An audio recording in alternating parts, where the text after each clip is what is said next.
나는 올해로 23살이 되었다. 어린 시절 어머니를 여의고 아버지의 직업 특성상 고등학교 때부터 홀로 자취를 해야 했다. 중학교 때부터 동수라고 친한 친구가 있었는데 그 친구 엄마가 주말이면 내가 혼자 자취하는 걸 아시고 밥 먹으러 오라고 해서 동수네 집에서 밥 먹고 하룻밤 놀다 오곤 했습니다. 그녀는 내게 천사 같은 분이었죠. 덕분에 나는 동수네 집에서 따뜻한 집밥을 먹고 가끔은 가족 같은 시간을 보낼 수 있었거든요. 동수네는 어머니와 여동생, 이렇게 셋이서 살고 있었다. 그렇게 고등학교 생활을 지내고 대학을 들어갔죠. 근데 동수 녀석은 원하는 대학에 떨어져 재수를 하면서 재수생이라는 이유로 요즘 많이 우울해하는 것 같다며 걱정하는 동수 엄마의 연락을 받았어요. 아무래도 동수 입장에선 자기 인생이 남들보다 1년 혹은 그 이상으로 늦어져 시간적으로 손해를 보게 된다는 생각 탓에 위축되어 있었던 것 같아요. 이후 저는 대학 생활하면서도 평일이건 주말이건 자주 동수 집에 갔어요. 물론 동수 엄마의 집밥이 그립기도 했거든요. 고등학교 1학년 때 동수 엄마를 처음 본 날이었어요. 내가 정태구나. 어서 와.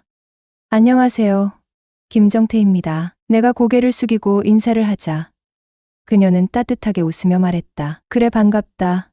정태야. 그녀는 당시 40살로 사별 후 혼자 생활하며 작은 사업을 하고 계셨어요. 첫인상은 굉장히 세련되고 젊어 보였죠. 거짓말 조금 보태 친구 엄마가 맞나 싶을 정도였거든요. 나이보다 훨씬 어려 보이는 외모와 운동을 열심히 하시는지 몸매도 엄청 매끈했어요. 동수 엄마는 내가 갈 때마다 식사나 간식도 챙겨주시고 참 살갑게 대해주셨어요. 처음에는 단순히 감사한 마음뿐이었지만 시간이 지날수록 뭔가 아줌마한테 묘한 감정을 느끼기 시작했죠. 모성애였던 것 같아요. 제가 이제껏 한 번도 느껴보지 못한 관심과 애정에 정신을 못 차렸던 거죠. 그러다 재수에도 불구하고 또 한 번 원하는 대학에 입학하지 못한 동수는 외국으로 유학을 가버렸어요. 쪽팔렸나 봐요. 자존심이 엄청 강한 친구였거든요. 그리고 1년 만에 동수가 한국에 들어왔고 오랜만에 만나 술 한잔하고 있었는데 동수 엄마에게 전화가 온 거예요. 동수가 나랑 술 마시고 늦게 들어갈 것 같다고 하니 그녀가 내가 보고 싶다는 거예요. 나도 오랜만에 정태 얼굴 한번 보고 싶은데 그러지 말고 집에 와서 다 같이 한잔하자. 그래서 오랜만에 동수네 집으로 갔어요. 어머, 정태 진짜로 오랜만이다. 그녀는 동수 없다고 자길 보러 한 번도 찾아오지 않았다며 서운하다 말씀하셨죠. 난 너 정말 보고 싶고 궁금했는데 넌 아줌마가 하나도 안 보고 싶었니? 아뇨, 많이 보고 싶었죠. 정말이야? 진짜 맞아? 맞죠 그럼. 아줌마가 저한테 얼마나 잘해주셨는데 그걸 어떻게 잊어요. 제가 짐승도 아니고 헌데 왜 연락 한 번이 없었어? 친구도 없는 집에 혼자 찾아와 뵈려니 쑥스러워서요. 제가 경상도 남자라서 표현을 잘 못하는 거 아시잖아요. 대신 앞으로는 자주 찾아뵐게요. 그래. 번호는 그대로지? 네, 그대로예요. 너가 연락 안 하면 내가 먼저 연락한다. 그래도 되지? 그럼요. 얼마든지요. 그리고 가정 형편이 어려웠던 우리 집과는 달리 동수네는 아이파크에 살고 있었고 인천 쪽에 빌딩도 있고 원룸 건물도 하나 있을 정도로 부유했어요. 동수 엄마가 나이보다 훨씬 어려 보이는 외모와 매끈한 몸매는 이성에게 한참 호기심을 많을 때인 사춘기 시절인 내게 동경의 대상이기도 하였습니다. 제가 그 집을 자주 찾는 이유기도 했죠. 사실 어린 시절 엄마 없이 할머니하고 자란 탓에 엄마의 정을 느끼지 못하고 컸어요. 그러니 정서적으로나 가정적으로나 정이 그리워서 동수 엄마처럼 나이 먹은 아줌마를 좋아하게 되었는지도 모르겠네요. 그러던 어느 날 전화가 왔다. 동수 엄마였다. 정태야, 혹시 오늘이나 내일 시간 괜찮니? 네, 어머니, 오늘도 괜찮고 내일도 상관없어요. 근데 무슨 일이세요? 그게 곧 명절이라 생선 좀 사야 하는데 동수도 없고 은옥이도 이번 명절에는 못 온다고 해서 가는 데까지 거리가 좀 있어서 아줌마 혼자 운전하고 가기가 좀 그런데 심심하기도 하고 말야. 아, 그래요. 그럼 제가 점심 먹고 모시러 갈게요. 점심은 우리 집에서 나랑 같이 먹으면 되지. 지금 얼른 와. 네.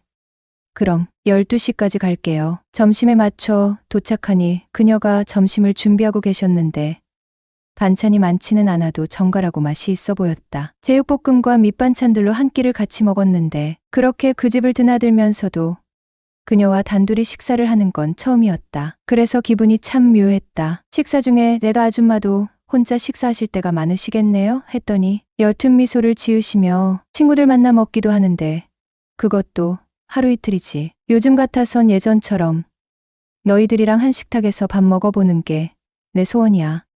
소원치곤 소박하시네요. 가끔 정태라도 와주면 좋을 텐데 오늘처럼 한 식탁에서 밥 먹으면 기분도 좋아지고 말야.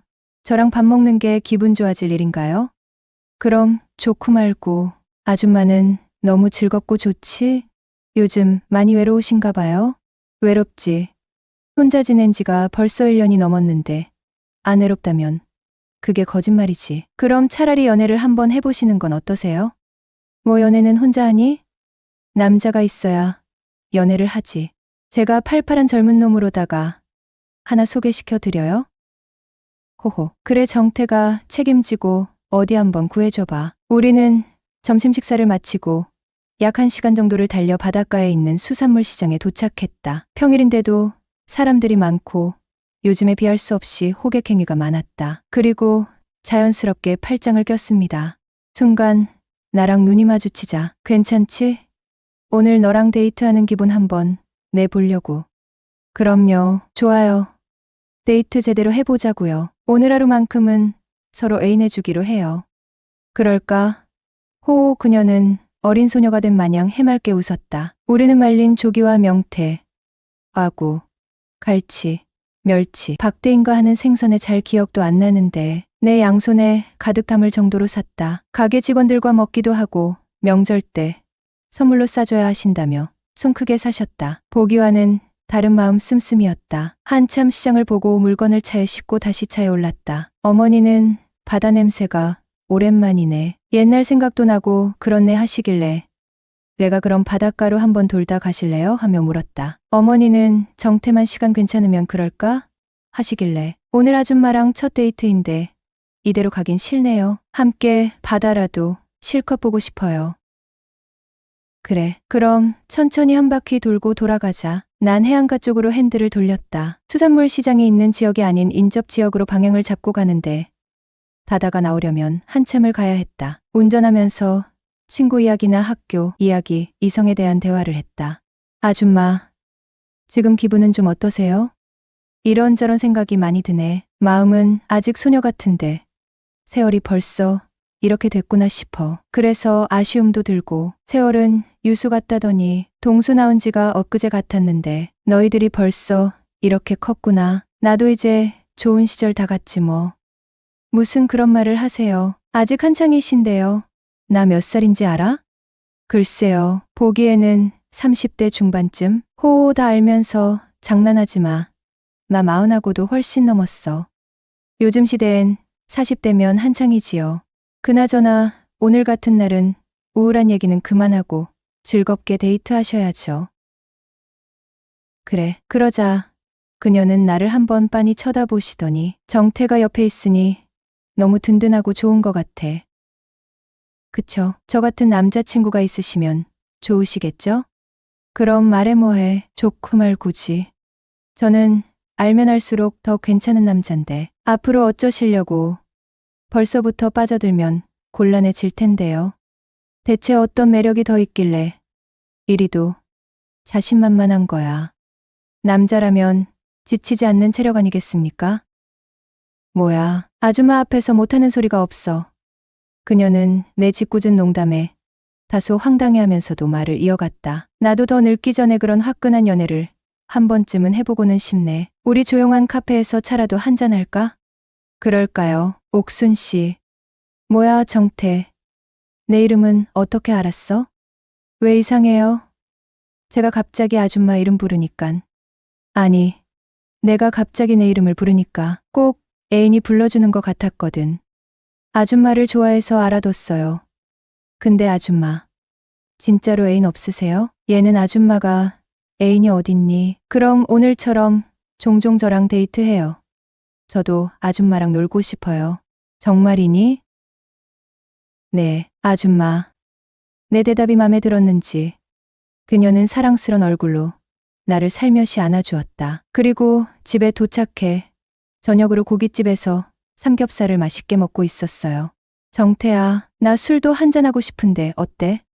좋아요. 안 그래도 저도 술이 땡겼는데 소주 어때요? 그래 좋아. 삼겹살엔 소주지. 그렇게 우리는 술까지 마시며 이런저런 이야기를 나누었죠. 그리고 어느새 소주 3병을 다 비웠네요. 정태야 괜찮니? 저 좀 취한 것 같아요. 아줌마, 정말 술 잘 드시네요. 이제 그만 마시고 가야겠어요. 집까지 가려면 또 한참인데 어떻게 가지? 술이 취해서 제대로 가련지 모르겠네. 그래, 그냥 우리 집에서 자고 가. 이대로 보내기 아쉽기도 하고 말야. 아침에 아줌마가 아침밥 맛있게 해줄게. 여기서요? 놀라 반문하는 척 하면서도 목소리를 낮췄다. 동수도 없고 은옥이도 없는데. 그래 뭐 어때? 아줌마가 남도 아니고 말야. 참 스스럼 없네요. 이거 내가 섭섭해. 해야 하나. 나는 남자로 생각하지도 않으시는 거죠? 하지만 저도 남자라고요. 호호호, 얘가 또 별소리를 다 하네. 그럼 내가 남자지 여자애야? 아니, 그런 뜻이 아니잖아요, 아줌마. 이제 그만. 애인놀이는 여기까지만 하는 거야. 알겠어요. 그럼 자고 갈게요. 씻고 누웠는데 노크 소리가 들려왔다. 정태 벌써 자니? 그녀가 내 방으로 찾아왔고 결국 이성의 끈을 놓아버린 건 다름 아닌 아줌마였다. 그렇게 지내는 동안 친구 집에 자주 갔어요. 주로 수업 끝마치고 저녁 얻어먹으러요. 물론 아줌마 때문이었죠. 그녀도 혼자 지내시니 밥맛도 없다고 하셔서 별 약속 없는 날에는 항상 같이 저녁을 먹었습니다. 그렇게 한두 달 지내다 보니 어느새 당연한 것처럼 발길이 가더라고요. 친구 엄마가 술을 좋아하셨는데 거의 저녁 먹을 때마다 한 잔씩 먹은 것 같습니다. 근데 항상 술이 문제지요. 그렇게 한두 잔 하다 보면 이건 아닌데 하면서 자연스레 거사를 치르고 말았죠. 남자는 다 똑같잖아요. 웬만해선 참기 힘든 거. 그 집에서 몇 번 자다 보니 자는 것도 익숙해졌습니다. 뭐든 처음이 어려운 법이지요. 하지만 다음날 눈을 뜨는 순간 한편으로는 후회도 되고 겁도 나고 혼란스럽더군요. 하지만 아무렇지 않게 대하시길래 저도 모른 척 했죠. 그렇게 수개월을 아무렇지 않게 만나왔던 것 같아요. 하루는 수업을 하고 있는데 친구 엄마한테서 장문의 문자가 왔습니다. 여기서 멈춰야 할 것 같다. 서로가 좋은 감정을 가지고 있을 때 멈춰야지. 좋은 추억으로 남는다. 너랑 오래 보고 싶다. 그래서 마무리도 깔끔하게 하고 싶어. 대충 이런 내용이었죠. 아쉬웠지만 아줌마 말처럼 끝이 뻔히 보이는 만남이었기에 이쯤에서 아름답게 마무리를 해야 아줌마와도 예전처럼 지낼 수 있을 것 같았어요. 그래서 아줌마가 원하는 대로 하기로 했죠. 그렇게 시간이 흘러 10년이 지나 제 나이가 벌써 33살이 되었지요. 사실 동수에겐 젊은 엄마뿐 아니라 3살 어린 은옥이란 여동생도 하나 있었습니다. 결혼한 지 3년 만에 이혼을 하고 집에 내려와 지내고 있었지요. 어릴 땐 몰랐는데 그날 보니 많이 성숙해졌구나. 점점 엄마를 닮아가는구나. 은옥이가 너무 괜찮다는 생각이 들었어요. 정말이지 그녀 얼굴에서 점점 옥순이 보였거든요. 이후 또 한 번 보게 되었고 그 후로 동수를 핑계 삼아 그 집에 놀러 갔지만 볼 때마다 점점 더 끌리는 것입니다. 그러다가 나중에 친구 몰래 서로 사귀게 되었습니다. 물론 아줌마한테는 미리 허락을 받았죠. 응원까지는 아니지만 은옥이가 이혼한 지도 얼마 되지 않았으니 나 때문에 더 이상 상처받게는 하지 말라 당부를 하시더군요. 알고 보니 은옥이도 나에게 진작부터 호감을 가지고 있었더라고요. 그래서 우린 서로 좋아하는 감정만 생각하고 사귀게 되었습니다. 근데 동수한테도 먼저 말하고 순조롭게 밟고 나갔어야 했는데 친구한테 어떻게 말을 해야 할지 걱정이 돼서 나중에 얘기하자라고 했어요. 그런 게 있잖아요. 친한 친구끼리 자기 여동생 소개 잘 안 시켜주잖아요. 왜냐면 같이 놀았기 때문에 서로의 과거에 대해 너무 잘 아니깐요. 근데 어떻게 하다 보니 우리가 같이 있는 모습을 들키고 말았죠. 현장을 딱 걸린 겁니다. 그래서 사실대로 사귀고 있다고 말을 했어요. 근데 동수가 절대 안 된다는 겁니다. 그 이유가 만일 은옥이랑 사귀다 헤어지면 은옥이나 나나 친구나 관계가 정말 애매하게 된다는 거예요. 친구 말도 맞긴 했어요. 혹시 결혼 이야기가 나와도 은옥이는 애까지 딸린 이혼녀였으니 저희 부모님이 쉽게 결혼 수락을 해줄 리가 없단 얘기였죠. 그럼 또 서로가 상처받을 거고 자기 입장도 곤란해진다는 거였어요. 그때 아줌마가 도와주셨어요. 서로 좋아서 만나는데 너가 중간에서 왜 그러냐고요. 사람 일은 아무도 모르는 거고 설령 사귀다 헤어져도 좋게 마무리하면 그만이지. 요즘 시대가 어떤 시대인데 오빠가 동생 연애사에 관여하냐며 야단을 치셨고 그렇게 우린 아줌마의 도움으로 계속 연애를 이어갈 수 있었죠. 그리고 곧 결혼 날짜까지 잡았습니다. 모두 다 동수 엄마 덕분이죠. 저희 아버지가 이혼까진 괜찮은데 남의 애까지 키워야 하는 건 그렇지 않냐고 반대 의사를 밝혔을 때 아줌마가 나서서 아버지를 따로 만나 설득까지 했거든요. 애가 크기 전까진 자신이 키우겠다고 사위한테 부담 주지 않을 테니 이 결혼 허락해달라고. 그런 장모의 모습을 보신 아버지는 흔쾌히 수락을 해주었죠. 왜냐하면 그동안 그녀가 절 아들처럼 챙겨준 걸 너무나도 잘 알고 계시던 아버지였기에 그녀의 말이 신뢰가 갔던 거죠. 그녀와 나는 여전히 서로를 의지하며 살아가고 있어요. 나는 때때로 우리의 비밀스러운 추억을 회상하며 웃기도 한답니다. 우리의 결심과 희생은 결국 모두의 행복을 위한 선택이었다. 그리고 우리는 그 선택을 후회하지 않았다. 사랑해요, 옥순 씨. 나의 첫사랑 영원히 기억하며 살게요. 사랑은 때로 가장 큰 희생을 요구하지만 그 희생이 우리를 더욱 빛나게 한다. 그때가 딱 제가 회사에서 제일 잘 나갈 때였어요. 34이었으니까 막 사회생활 시작했을 때는 벌써 까마득하고 이제는 제법 인정받는 중간관리자 위치였죠. 20살에 혼자 힘으로 부산에서 서울로 올라와서 10년 넘게 자취를 했어요. 요란한 도시 생활이 이젠 꽤나 익숙해졌지만 퇴근하고 텅 빈 집에 돌아갈 때면 늘 마음이 횡했어요. 더군다나 2년 넘게 만나오던 여자친구와 헤어진 지 얼마 되지 않았을 때라 더 마음이 허전했던 것 같아요. 주변은 사람들로 시끌벅적한데 이상하게 마음 한구석은 늘 텅 빈 느낌 있잖아요. 그러던 어느 날 저희 광고 대행사에 현우라는 신입사원이 새로 들어왔어요. 이제 막 대학교 졸업한 27살. 아주 풋풋한 친구였죠. 저랑은 부서가 달라서 딱히 마주칠 일은 없었는데 왠지 모르게 자꾸 눈길이 가더라고요. 현우는 크리에이티브 부서, 저는 광고 기획 부서에서 각자 일하고 있었죠. 업무는 완전히 달랐지만 저희 광고 대행사는 원래 크리에이티브 부서랑 기획 부서가 광고 캠페인 하나를 하더라도 같이 할 일이 엄청 많거든요. 새로운 광고주를 데려오거나 기존 광고주, 새 캠페인을 만들 때는 늘 크리에이티브 부서랑 머리를 맞대고 콘티도 짜고 디자인 시안도 꼼꼼히 보고 마지막 결과물을 광고주한테 보여주는 과정까지 함께 해야 하니까요. 특히 제가 책임 맡은 주요 광고주 중에 젊은 사람들 타겟으로 하는 패션 브랜드가 있었는데 아이디어가 톡톡 튀는 현우랑 계속 부딪힐 수밖에 없었죠. 처음에는 일 때문에 자주 만나다 보니까 자연스럽게 이야기도 하게 됐는데 웬걸 알고 보니까 대학교 동문,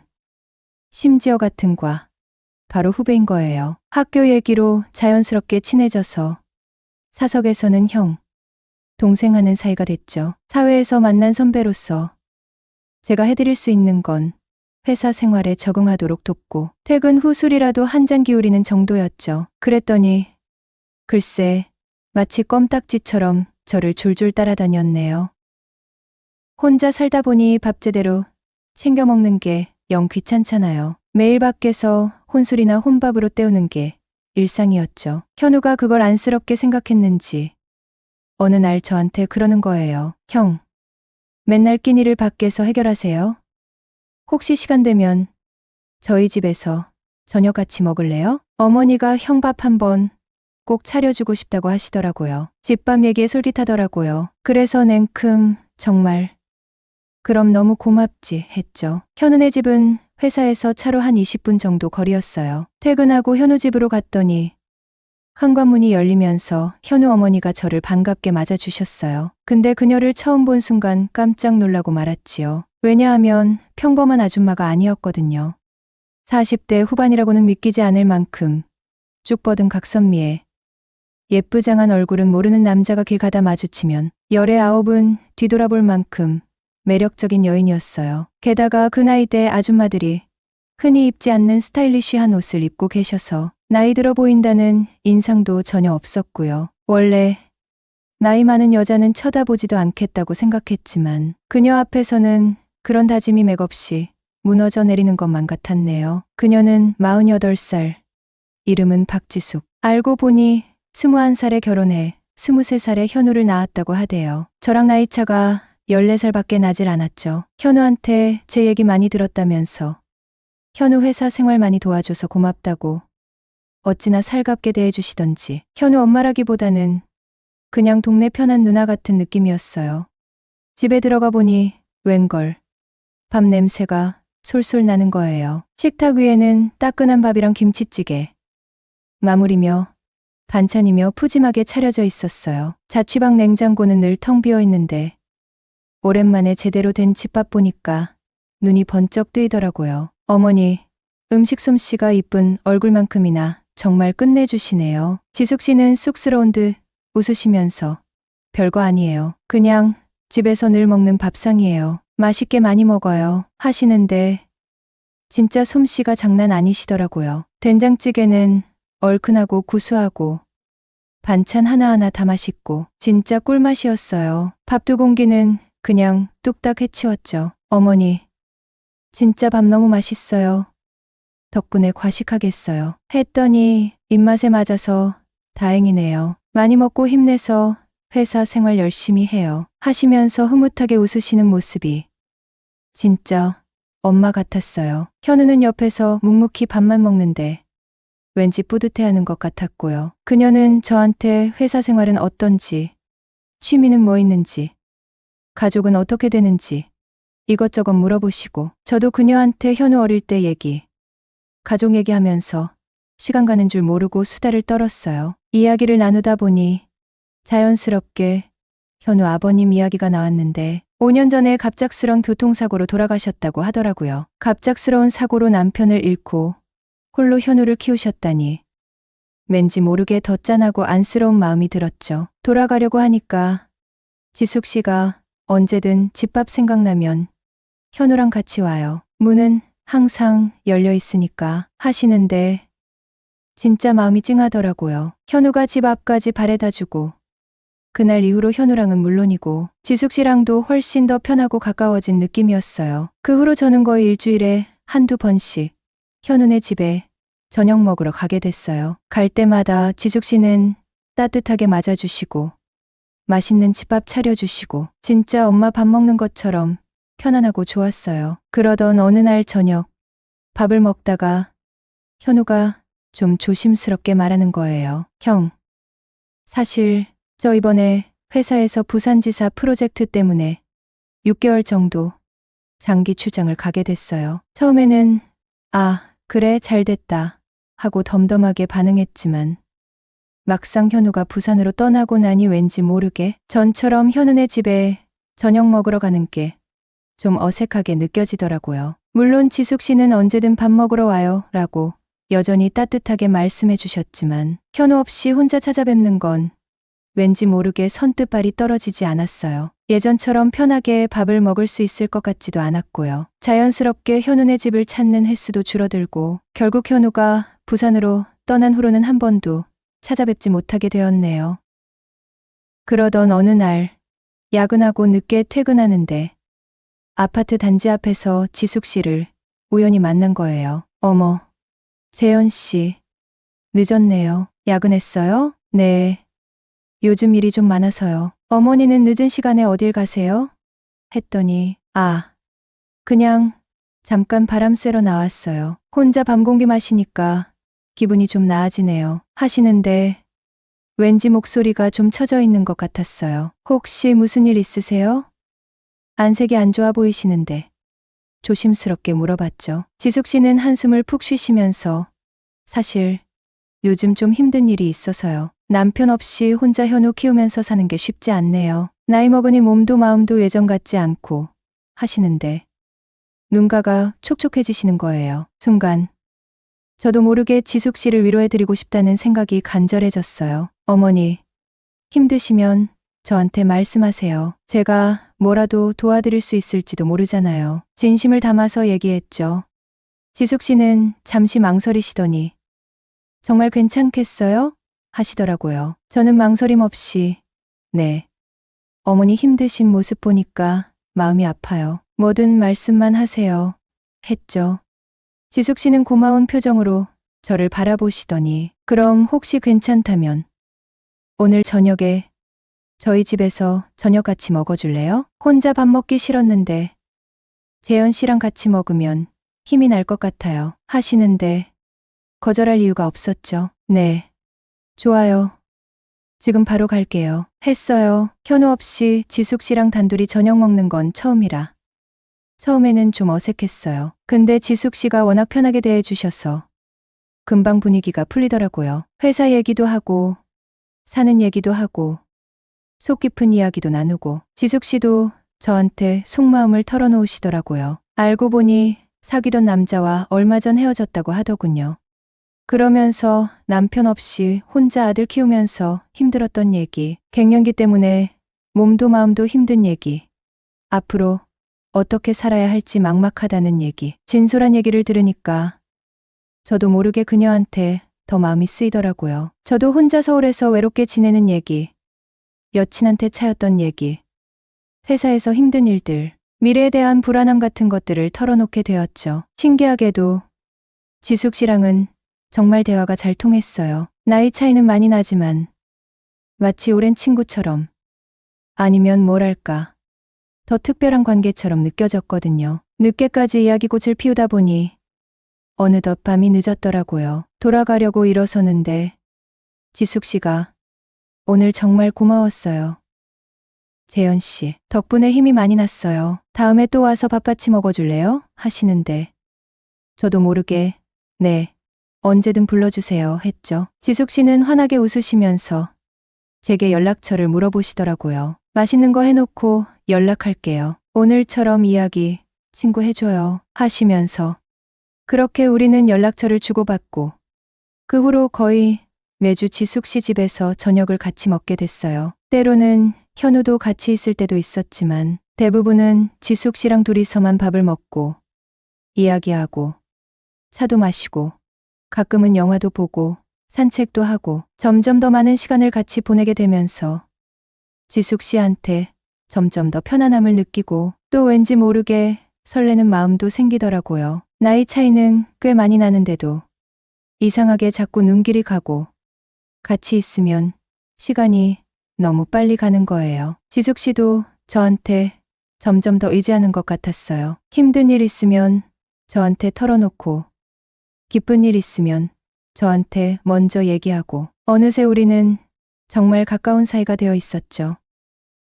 어느 날 저녁 밥 먹고 영화를 보러 갔어요. 그날따라 영화가 멜로 영화였는데 영화 보면서 왠지 모르게 지숙 씨한테 더 집중하게 되더라고요. 영화 속 주인공들처럼 설레는 감정을 느끼는 건 아닌가. 혼자 괜히 두근거리기도 하고 영화를 보고 나와서 밤거리를 걷는데 평소보다 더 쌀쌀하게 느껴졌어요. 지숙 씨가 살짝 추워하는 것 같아서 저도 모르게 팔짱을 껴드렸죠. 지숙 씨도 싫어하지 않고 오히려 제 팔에 더 기대는 거예요. 그 순간 심장이 콩쾅콩쾅 뛰기 시작했어요. 이건 그냥 후배 엄마에 대한 감정이 아니라는 걸 저도 모르게 깨달아 버린 거죠. 집 앞에 거의 다 왔을 때 지숙 씨가 갑자기 발걸음을 멈추고 저를 빤히 쳐다보는 거예요. 눈빛이 평소보다 더 촉촉하고 왠지 모르게 떨리는 것 같았어요. 재현 씨 하고 조용히 부르시는데 목소리도 살짝 떨리는 것 같고 저도 덩달아 긴장해서 숨을 멈추고 지숙 씨를 바라봤죠. 지숙 씨는 잠시 망설이더니 용기를 내서 조심스럽게 말했어요. 재현 씨 사실은 재현 씨에게 점점 더 끌리는 것 같아 남자로 느껴질 때가 많아요. 그 고백을 듣는 순간 머리가 멍해지는 것 같으면서도 온몸에 전기가 찌릿하게 흐르는 것 같았어요. 저도 지숙 씨한테 호감을 느끼고 있었지만 감히 표현할 엄두를 못 내고 있었거든요. 나이 차이도 그렇고 현우 엄마라는 점도 그렇고 여러 가지 생각 때문에 망설였던 거죠. 근데 지숙 씨가 먼저 용기를 내서 고백을 해주시니 저도 더 이상 숨길 필요가 없다는 생각이 들었죠. 저도요, 어머니를 여자로 생각하고 있었어요. 처음 만났을 때부터 어머니의 따뜻함과 아름다움에 마음이 흔들렸어요. 저도 솔직하게 마음을 털어놨죠. 서로의 마음을 확인하는 순간 어색함도 잠시, 왠지 모르게 걷잡을 수 없는 감정에 휩싸였어요. 우리는 조심스럽게 입을 맞췄고 그 입맞춤은 점점 더 뜨거워졌죠. 그렇게 우리는 예상치 못했던, 하지만 왠지 모르게 운명적인 금지된 사랑을 시작하게 된 거예요. 그때는 정말 아무 생각도 안 났어요. 그저 지숙 씨의 따뜻함, 부드러움, 그리고 왠지 모르게 느껴지는 묘한 죄책감과 아찔함, 그 모든 감정들이 뒤섞여서 정신을 차릴 수가 없었죠. 다음 날 아침, 눈을 떴을 때 옆에 지숙 씨가 누워있는 걸 보고 어젯밤 일이 꿈이 아니었구나 실감하게 됐어요. 지숙 씨는 제 품에 안겨 평온하게 잠들어 있었고 저는 그런 지숙 씨의 모습을 멍하니 바라봤죠. 뭔가 엄청난 일을 저지른 것 같다는 불안감과 함께 동시에 묘한 쾌감 같은 것도 느껴졌어요. 그 후로 저는 낮에는 회사에서 평범한 직장인으로, 밤에는 지숙 씨의 연인으로 이중 생활을 시작하게 됐죠. 회사 일로 바쁘지 않은 날이면 어김없이 지숙 씨 집으로 향했어요. 함께 밥을 먹고 데이트를 하고 때로는 그녀의 집에서 밤을 보냈죠. 지숙 씨는 저를 정말 끔찍이 아끼고 사랑해 주셨어요. 오랜만에 느껴보는 설렘과 행복감에 푹 빠져 지냈죠. 주말에는 현우가 집으로 돌아왔는데 지숙 씨랑 썸씽 타면서 현우 얼굴 보는 게 좀 민망하긴 했지만 현우는 전혀 눈치채지 못하는 것 같았어요. 현우와의 선후배 관계는 여전히 돈독했고 우리는 함께 술도 마시고 허심탄회한 이야기도 나누고 겉으로는 아무렇지도 않은 척했지만 마음속으로는 늘 불안감을 안고 살았던 것 같아요. 이런 위험한 관계가 언제까지 지속될 수 있을까? 언제 들통날까? 그런 불안감 말이죠. 그저 눈앞에 닥친 달콤하고 위험한 유혹에 정신없이 빠져들었을 뿐이었죠. 그리고 그 유혹은 생각지도 못했던 또 다른 인물, 지숙 씨의 동생 혜숙 씨를 통해서 더욱더 강렬하게 그리고 파국적으로 다가오게 될 줄은 그때는 정말 꿈에도 몰랐어요. 어느덧 그렇게 지숙 씨랑 비밀 연애를 시작한 지도 반년 정도 됐을 거예요. 시간은 정말 쏜살같이 흘러갔죠. 매일매일이 마치 꿈처럼 달콤하고 짜릿했지만 동시에 불안하고 위태로운 시간들의 연속이었어요. 언제 이 비밀이 들통날까? 현우가 알게 되면 어떡하나? 늘 조마조마한 마음으로 지냈죠. 그러던 어느 날 지숙 씨가 저한테 좀 조심스럽게 말을 꺼내는 거예요. 재현 씨 사실은 재현 씨한테 소개해주고 싶은 사람이 한 명 있어요. 소개팅이라도 시켜주려나 순간 그런 생각을 했죠. 근데 지숙 씨가 소개해주고 싶다는 사람은 웬걸 지숙 씨 친동생이라는 거예요. 그러니까 현우 이모 말이죠. 동생이 재현 씨를 꼭 한번 만나보고 싶어 한다고 해서요. 지숙 씨는 좀 어색하게 웃으면서 그렇게 말했어요. 왜 갑자기 동생을 소개시켜 주려는 거지? 속으로 좀 의아했죠. 지숙 씨 설명을 들어보니 자기가 동생한테 저랑 사귀는 얘기를 털어놨다는 거예요. 나이 차이가 많이 나는 연하 남자친구가 생겼다고 자랑삼아 얘기했더니 동생이 엄청 궁금해하면서 꼭 한번 만나보고 싶어 한다고 했다는 거예요. 동생이 좀 짓궂은 성격이라 혹시 불편하면 안 만나도 괜찮아요. 지숙 씨는 걱정스럽게 물어봤지만 왠지 거절하기가 좀 그랬어요. 별일이야 있겠나 싶기도 했고 지숙 씨 처음으로 하는 부탁인데 거절하는 것도 좀 그렇고 그래서 그냥 네, 뭐 괜찮아요. 한번 뵙죠. 며칠 뒤 지숙 씨 동생 그러니까 현우 이모인 혜숙 씨를 처음 만나게 됐죠. 그녀가 내 눈앞에 딱 나타났는데 순간 숨을 멎을 뻔했어요. 지숙 씨랑 완전 똑 닮은 거예요. 근데 뭔가 더 화려하고 키도 크고 옷차림도 훨씬 세련되고 화장도 진하고 한마디로 눈에 띄는 미인이었어요. 지숙 씨보다 싱그럽다고 할까요? 그녀는 42살이었는데 노처녀였어요. 혜숙 씨는 저를 보자마자 눈을 동그랗게 뜨면서 어머, 이분이 바로 그 소문으로 듣던 연하 남자친구? 어머머, 실물이 훨씬 낫잖아. 언니, 진짜 복 터졌네. 어쩜 이렇게 훈훈한 남자를 낚아왔어?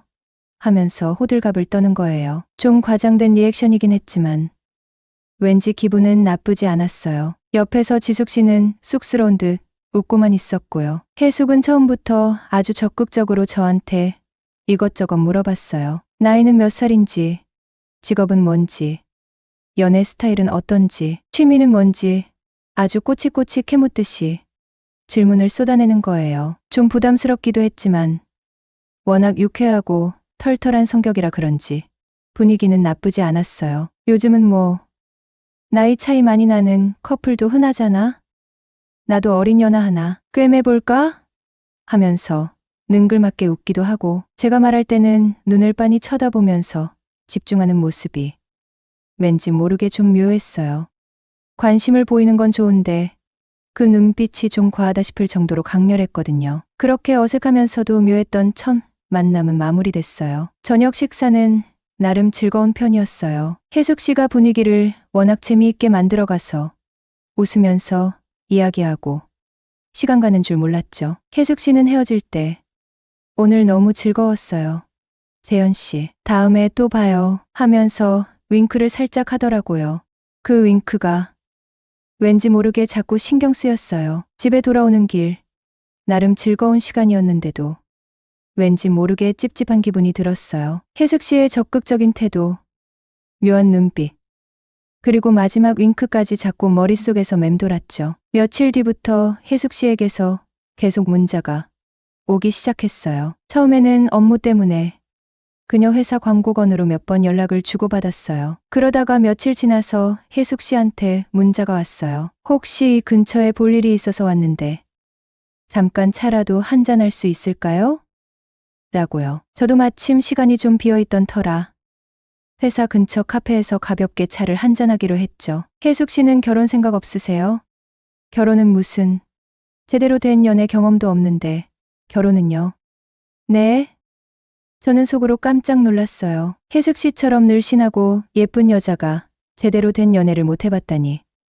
정말 의외였거든요. 하지만 곧 이유를 알게 됐네요. 혜숙 씨는 20살 때부터 재작년까지 무려 18년 동안이나 동갑내기 남자와 오랫동안 연애를 했대요. 그런데 남자 쪽 집안에서 계속 결혼을 미루다가 결국 헤어지게 됐다는 거예요. 인생에서 가장 아름답고 빛나는 시절을 한 남자에게 바쳤는데 혜숙 씨에게 남은 건 상처뿐이라니. 그녀의 인생이 참 불행하다는 생각과 동시에 얘가 뭐라도 해주고 싶다는 생각이 마구 드는 거예요. 동정심 같은 감정이었을까요? 그냥 그녀에게 이성으로 관심 있고 이뻐서였겠죠. 그러다 자연스럽게 이야기는 다른 방향으로 흘러갔어요. 좋아하는 영화, 최근에 읽었던 책, 별 특별할 것도 없는 이야기들이었지만 혜숙 씨와는 대화가 끊이지 않고 술술 이어졌어요. 혜숙 씨는 제 이야기에 귀 기울여주고 맞장구도 쳐주면서 대화를 정말 즐겁게 이끌어갔죠. 저도 모르게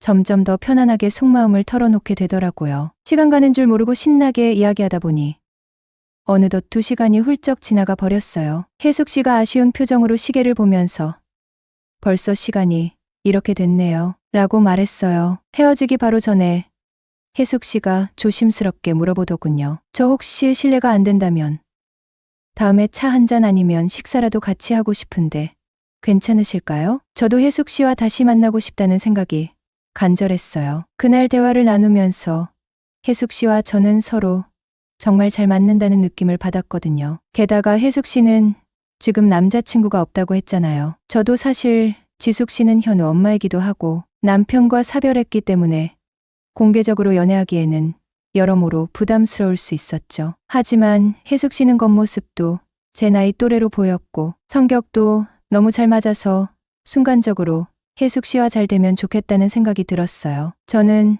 조금의 망설임도 없이 오케이를 했죠. 혜숙 씨는 밝게 웃으며 그럼 제가 먼저 연락드릴게요. 라고 기분 좋게 말하며 카페를 나왔어요. 어느 날 저녁, 핸드폰이 울렸다. 액정을 보니 혜숙 씨였어요. 저녁 9시가 넘은 시간. 늦은 시간에 웬일이지? 혹시 무슨 일이라도 있는 건가? 약간의 긴장과 함께 전화를 받았네요. 여보세요? 재현 씨, 저 혜숙이에요. 혹시 지금 통화 괜찮으세요? 나지막한 목소리가 수화기 너머로 흘러나왔다. 뭔가 평소와는 다른, 살짝 떨리는 듯한 톤이었어요. 네, 괜찮아요. 무슨 일 있으세요? 아니, 뭐 특별한 건 아니고요. 그냥 재현 씨 목소리가 갑자기 듣고 싶어서요. 예상치 못한 말에 순간 당황했죠. 목소리가 듣고 싶어서 그냥 친구 사이도 아니고 게다가 현의모인데 뭔가 묘한 기류가 느껴졌어요. 아, 네 그러세요? 어색하게 대답하며 속으로는 이 밤에 갑자기 왜라는 생각이 맴돌았죠. 혜숙 씨는 잠시 머뭇거리더니 조심스럽게 말을 이었어요. 저 혹시 괜찮으시면 잠깐이라도 밖에서 맥주 한 잔 같이 할 수 있을까요? 맥주? 밤늦게 단둘이. 순간 심장이 쿵 하고 내려앉는 기분이었습니다. 이건 단순한 목소리가 듣고 싶어서 라는 이유로는 설명이 안 되는 제안이었으니 말이죠. 분명히 뭔가 다른 의도가 숨겨져 있는 것 같았다. 하지만 묘하게도 거절할 수 없는 어떤 끌림이 느껴졌네요. 맥주요? 지금요? 일부러 되물으며 시간을 벌었다. 머릿속은 복잡해졌어요. 지숙 씨에게는 당연히 비밀로 해야 할 텐데. 하지만 혜숙 씨와 단둘이 맥주를 마신다니 상상만으로도 왠지 모르게 흥분되는 기분이었어요. 네, 혹시 너무 늦었나요? 아니면 재현 씨가 불편하시면. 혜숙 씨의 목소리가 점점 더 작아졌다. 왠지 모르게 안쓰러운 느낌마저 들었네요. 아니에요. 늦은 시간은 아니에요. 저도 괜찮아요. 어디로 가면 될까요? 결국 나는 혜숙 씨의 제안을 승낙하고 말았네요. 어쩌면 처음부터 거절할 마음은 없었는지도 모르겠네요. 금지된 것에 대한 호기심, 그리고 혜숙 씨라는 매력적인 여자에 대한 끌림이 이성을 마비시킨 것 같았어요. 정말요? 정말 와주실 거예요? 너무 기뻐요. 그럼 저희 집 근처에 괜찮은 맥주집 있는데 거기서 만날까요? 혜숙 씨의 목소리가 다시 밝아졌어요. 약속 장소를 자기 집 근처로 정하는 것을 보니 확실히 나를 만나려는 의도가 분명해 보였죠. 30분 뒤 나는 약속 장소인 맥주집 앞에 도착했다. 어두컴컴한 밤거리. 혼자 혜숙 씨를 기다리고 있자니 왠지 모르게 긴장감이 감돌았어요. 혹시라도 누가 볼까봐 주변을 두리번거렸다. 잠시 후 혜숙 씨가 맥주집에서 나왔어요. 평소 집에서 보던 편안한 모습과는 달리 어깨가 드러나는 검정색 원피스를 입고 옅은 화장까지 한 모습은 평소보다 훨씬 더 매력적이고 섹시해 보였어요. 나를 보자 환하게 웃으며 손을 흔드는 모습에 나도 모르게 심장이 두근거렸어요. 마치 날 위해 한껏 꾸민 것 같았거든요. 재현 씨, 늦지 않았죠? 기다리게 해서 미안해요. 은은하게 풍기는 샴푸 냄새와 가까이 다가왔을 때 느껴지는 혜숙 씨의 온기에 나는 점점 더 정신을 놓아버리는 것 같았어요. 맥주집 안으로 들어가 자리를 잡았어요. 어색한 침묵이 흐르는 순간 혜숙 씨가 먼저 입을 열었죠. 사실 오늘 재현 씨께 드릴 말씀이 있어서 이렇게 불렀어요. 저에게요? 무슨 말씀이시죠? 긴장감이 더욱 고조되었다. 혹시 지숙 씨와 관련된 이야기일까? 아니면 더 묘한 이야기일까? 혜숙 씨는 맥주잔을 들어 한 모금 마시더니 나를 빤히 바라보며 천천히 말을 꺼냈어요. 재현 씨, 솔직히 말해서 저는 재현 씨를 처음 봤을 때부터 대속 마음이 쓰였어요. 예상치 못한 고백에 숨이 멎는 듯하였습니다. 얼굴이 화끈거리고 온몸에 소름이 돋았어요. 이건 선을 넘어도 한참 넘는 위험한 발언이었으니깐요. 그때까지는 그녀의 언니가 몰래 숨겨둔 남자친구였으니깐요. 하지만 동시에 묘한 긴장감이 온몸을 휘감았어요. 그게 무슨 말씀이세요? 당황해서 말이 제대로 나오지 않았죠. 설사 마음속엔 상대에게 끌림은 있었더라도 그걸 입 밖으로 내는 순간 문제가 커지는 거잖아요. 하지만 속으로는 저도 혜숙 씨의 다음 말을 갈망하고 있었죠. 그래, 이왕 이렇게 된 거 갈 때까지 가보는 거야. 혜숙은 내 눈을 깊이 응시하며 더욱 진지해진 표정으로 말했어요. 재현 씨, 저는 재현 씨를 남자로 느끼고 있어요. 그 순간 이성의 끈이 완전히 끊어져 버렸죠. 위험한 관계, 죄책감 모든 것이 머릿속에서 사라지고 오직 혜숙 씨라는 여자만이 눈앞에 가득 찼거든요. 그날 밤 우리는 맥주집에서 나와 혜숙 씨의 집으로 향했어요. 더 이상 망설일 필요도 돌아갈 길도 없었어요. 이미 우리는 돌이킬 수 없는 강을 건너버린 것입니다. 그 강렬하고 위험한 흐름에 몸을 맡긴 채 나는 혜숙 씨와의 금지된 사랑 속으로 깊숙이 빠져들었네요. 지숙 씨는 꿈에도 모른 채 우리의 위험한 밤은 그렇게 시작되었습니다. 반년이라는 시간은 쏜살처럼 흘러갔다. 지숙 씨와 혜숙 씨, 두 사람과의 아슬아슬한 줄타기는 매일매일 심장을 쫄깃하게 만들었다. 어느덧 능숙하게 스케줄을 조절하며 마치 두 개의 삶을 사는 듯했다. 낮에는 회사에서 넥타이를 메고 서류에 파묻히는 컴컴한 직장인, 밤에는 욕망과 비밀로 뒤덮인 연애의 주인공. 지숙 씨의 집에서 따뜻한 위로와 어머니의 품 같은 포근함을 느끼는가 하면 며칠 뒤에는 혜숙 씨의 아찔한 유혹과 격정적인 사랑에 몸을 맡겼다.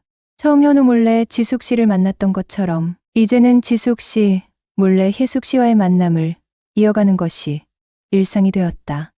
죄책감과 흥분이 뒤섞인 묘한 감정은 시간이 지날수록 무뎌지기는커녕 점점 더 깊어지는 쾌락과 불안으로 변질되어 갔다. 마치 브레이크 없는 자동차처럼 위험한 질주를 멈출 수 없었다. 하지만 두 사람을 동시에 만족시키는 것은 불가능했다. 사랑이라는 감정은 저울처럼 정확하게 양쪽으로 나눌 수 있는 것이 아니었기 때문이다. 시간이 흐를수록 마음은 자연스럽게 한쪽으로 기울기 시작했고 그 중심에는 혜숙 씨가 자리 잡고 있었다. 싱그럽고 활기찬 혜숙 씨와의 시간은 마치 멈춰있던 심장에 다시 활력을 불어넣는 듯했다. 톡톡 터지는 웃음, 솔직하고 거침없는 대화, 그리고 무엇보다 젊고 매혹적인 그녀는 나를 사로잡기에 충분했다. 반면 지숙 씨에게서는 점점 편안함과 안정감만을 느끼게 되었다. 어쩌면 처음부터 혜숙 씨에게 더 끌렸는지도 모른다. 지숙 씨에게 느꼈던 감정은 연민과 죄책감, 그리고 그녀가 주는 따뜻함에 대한 감사함이 뒤섞인 복잡한 감정이었을지도 모른다. 관계가 소원해지는 것을 지숙 씨도 눈치채고 있었을 것이다. 하지만 그녀는 단 한 번도 내게 서운한 감정을 내비치거나 다그치지 않았다. 오히려 늘 따뜻한 미소로 나를 맞이했고 맛있는 집밥을 차려주며 변함없는 호의를 베풀었다. 가끔은 농담처럼 재현 씨, 혹시 좋은 사람 생기면 언제든 떠나도 괜찮아요 라고 말하기도 했다. 그럴 때마다 죄책감이 파도처럼 밀려왔다. 따뜻한 배려와 헌신에 보답하지 못하고 오히려 그녀의 동생과 몰래 사랑을 나누고 있다는 사실이 나를 짓눌렀다. 하지만 마음은 이미 혜숙 씨에게로 향하고 있었다. 사람 마음이라는 것이 이성적인 판단이나 도덕적인 잣대로 쉽게 움직일 수 있는 것이 아니지 않던가. 점점 더 혜숙 씨를 향한 마음은 커져만 갔고 지숙 씨에게는 미안함과 죄책감만이 쌓여갔다. 결국 더 이상 숨길 수 없다는 생각에 지숙 씨에게 모든 사실을 털어놓기로 결심했다. 혜숙 씨와의 관계를 정리하고 지숙 씨에게만 집중해야 할까? 아니면 솔직하게 모든 것을 고백하고 용서를 구해야 할까? 수없이 고민했지만 결국 솔직함이 최선이라는 결론을 내렸다. 어쩌면 지숙 씨는 이미 모든 것을 눈치채고 있을지도 모른다. 오랜 시간 홀로 아들을 키우며 세상 풍파를 겪어온 그녀는 겉으로 보이는 것보다 훨씬 더 현명하고 날카로운 사람이었다. 떨리는 마음으로 지숙 씨의 집 문을 두드렸다. 저녁 식사를 준비하고 있었는지 맛있는 냄새가 코를 간지럽혔다. 평소처럼 환한 미소로 나를 맞이하는 지숙 씨의 얼굴을 차마 제대로 쳐다볼 수 없었다. 식탁에 마주 앉았지만 밥알이 모래알처럼 느껴졌다. 애써 밥을 몇 번 뜬 후 조심스럽게 입을 열었다. 지숙 씨, 드릴 말씀이 있어요. 무거운 침묵이 흐르고 정적을 깨고 떨리는 목소리가 이어졌다. 지숙 씨, 사실 제가 혜숙 씨도 만나고 있었어요. 고개를 푹 숙인 채 숨막히는 침묵 속에서 다음 말을 기다렸다. 미안함, 죄책감, 감사함, 그리고 앞으로 닥쳐올 상황에 대한 불안함, 복잡한 감정들이 뒤섞여 눈물이 핑 돌았다. 더 이상 무슨 말을 해야 할지, 어떻게 용서를 구해야 할지 머릿속이 하얗게 비어버렸다. 그저 죄인처럼 고개를 숙이고 지숙 씨의 반응을 기다릴 뿐이었다. 죄송해요. 정말 죄송합니다. 흐느끼는 목소리가 터져 나왔다. 눈물이 뚝뚝 떨어져 밥상 위를 적셨다. 그때 뜻밖의 반응이 돌아왔다. 그걸 왜 이제야 얘기해요? 당황스러움에 고개를 번쩍 들었다. 지숙 씨는 눈물을 글썽이면서도 어딘가 후련한 듯 옅은 미소를 짓고 있었다. 네? 그게 무슨? 혜숙이랑 당신 만나는 거 몰랐을 줄 알았어요? 알고 계셨어요? 어떻게? 처음부터 다 알고 있었어요. 믿을 수 없는 현실에 머리가 멍해졌다. 지숙 씨는 차분하게 이야기를 이어갔다. 혜숙이한테 얘기했어요. 재현 씨, 참 괜찮은 사람이라고. 혜숙이도 혼자 외롭게 지내는 게 안쓰러워서 좋은 사람 만나서 행복해졌으면 했거든요. 저를 혜숙 씨에게 일부러? 솔직히 처음에는 질투심도 났어요. 당신을 다른 여자한테 뺏긴다는 생각에 하지만 당신과 저는 언젠가 끝날 수밖에 없는 관계라는 걸 알고 있었어요. 지숙 씨의 눈빛은 슬픔과 체념, 그리고 따뜻한 이해심이 뒤섞여 있었다. 당신은 젊고 앞날이 창창한 사람이잖아요. 현우 엄마인 저와 평생 함께 할 수는 없다는 거 저도 잘 알아요. 하지만 다른 여자랑 잘 되는 꼴은 솔직히 보기 싫었어요. 지숙 씨는 씁쓸하게 웃었다. 그래서 혜숙이한테 그랬죠. 재현 씨, 한번 꼬셔보라고. 만약 혜숙이를 선택하고 나한테 사실대로 말하면 두 사람 응원해주겠다고. 믿기 힘든 이야기의 입이 떡 벌어졌다. 콩가루 집안 드라마 같은 황당한 설정이었지만 오히려 안도감이 밀려왔다. 지숙 씨와의 인연을 계속 이어갈 수 있다는 사실, 그리고 혜숙 씨와의 관계를 떳떳하게 시작할 수 있다는 희망이 동시에 느껴졌다. 어쩌면 지숙 씨는 처음부터 이 모든 것을 계획하고 있었던 것일까?